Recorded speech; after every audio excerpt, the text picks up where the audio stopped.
Hi, welcome to my latest video. We will look at curve length by establishing a formula and then look at an iterative numerical approach. I hope you enjoy it.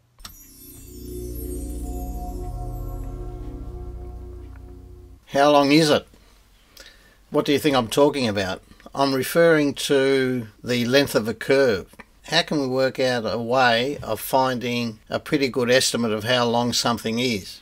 Well, for some shapes, it's quite easy. What's the length of that shape? All you do is add the three lengths together, don't you? And you get 14 centimeters.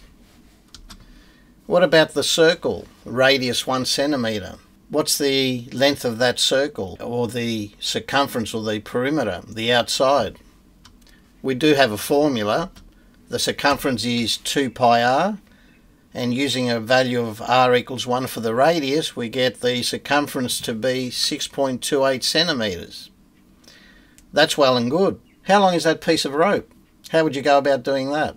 I guess one way is to untangle it, straighten it out, and use a ruler. Let's be a bit more mathematical now. Let's say we have our graph, a curve drawn, and the equation of that curve is y equals f of x. 2 points on the curve. How can we work out how long the curve is from point A to point B? Can we hold a piece of string against it?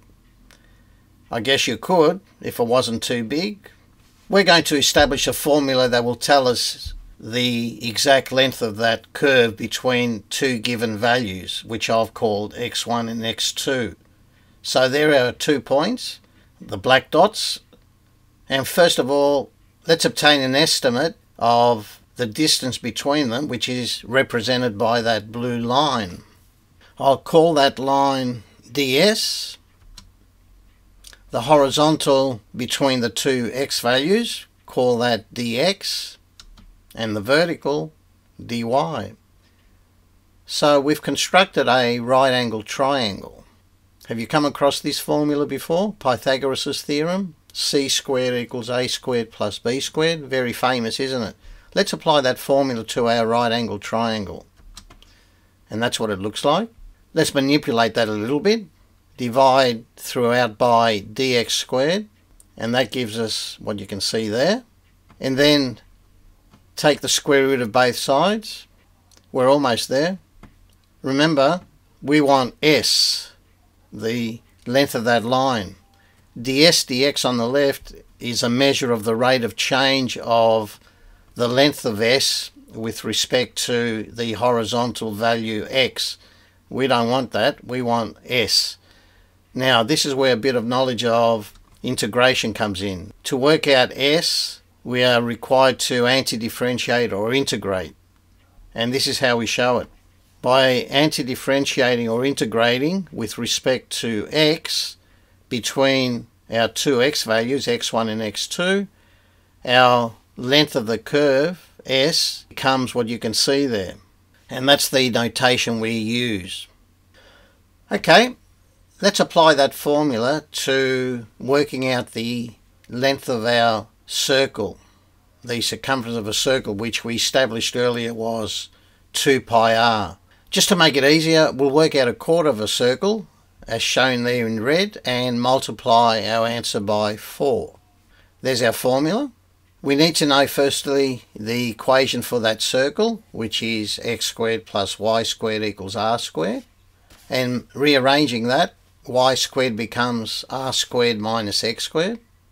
Now, to work out dy dx, we differentiate throughout by d dx, as you can see there. And that gives us 2x plus 2y dy dx equals 0. That's because on the left, if we differentiate x squared, we get 2x. And using implicit differentiation, the derivative with respect to x of y squared gives us 2y dy dx. And on the right, when you differentiate a constant, because r is the radius, which is a constant, you get 0.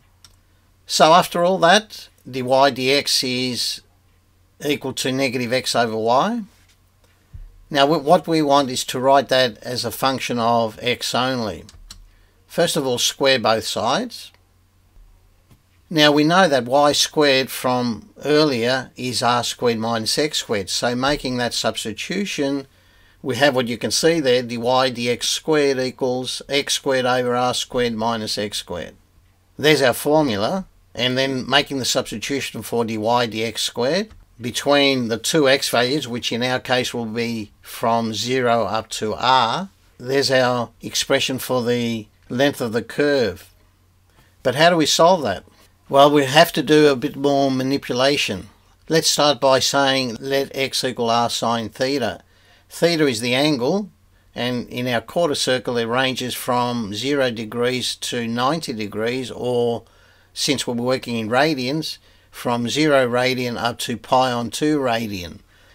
Differentiating x with respect to theta, we get dx d theta equals r cos theta, and just rearranging that, dx is r cos theta d theta.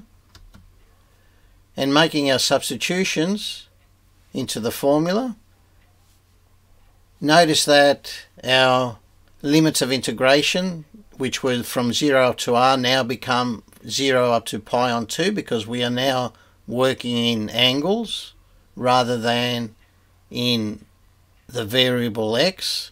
Simplifying the expression, in the denominator, in the square root, we have r squared bracket 1 minus sine squared theta, and 1 minus sine squared theta is an identity. It is always equal to cos squared theta.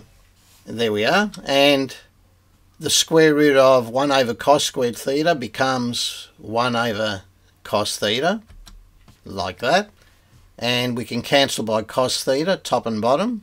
So there's our expression for the length of the curve in terms of the angle, and we can directly integrate that. It becomes r theta between 0 and pi on 2, and then making the substitutions, first of all pi on 2 and then 0. Our arc length for the quarter circle is pi r over 2.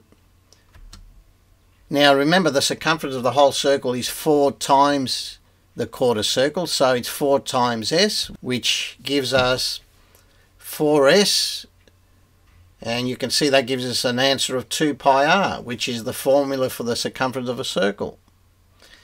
Quite a bit of work there, isn't it? And because sometimes it's impossible, because depending on the equation you use, the function, it might be extremely difficult or impossible to work out the derivative or the integral. It's better to obtain a numerical estimate using computer programming or some sort of iterative process, maybe a spreadsheet. But how do we do that? This is where we start. Let's say we have our function, the curve.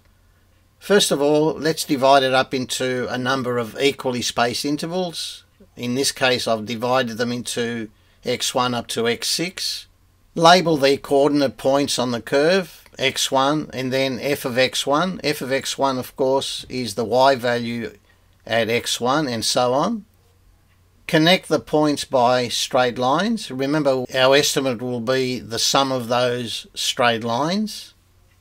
Now we create right angle triangles between each pair of coordinate points.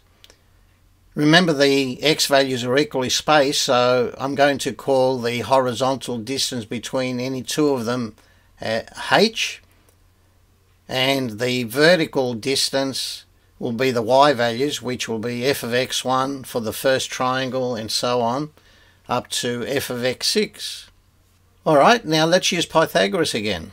Applying Pythagoras' formula to each right angle triangle, the first triangle length will be, as you can see there, the square root of h squared plus function of x1 squared, and so on all the way up to s6. I haven't shown all of them. And our total estimate will be the sum of those 6 side lengths. Again, it seems complicated, but it lends itself well to a computer program. Let's apply that to our circle. Remember, our circle radius 1 gave us an answer of about 6.28. A bit more accurate will be to use the answer that's shown there.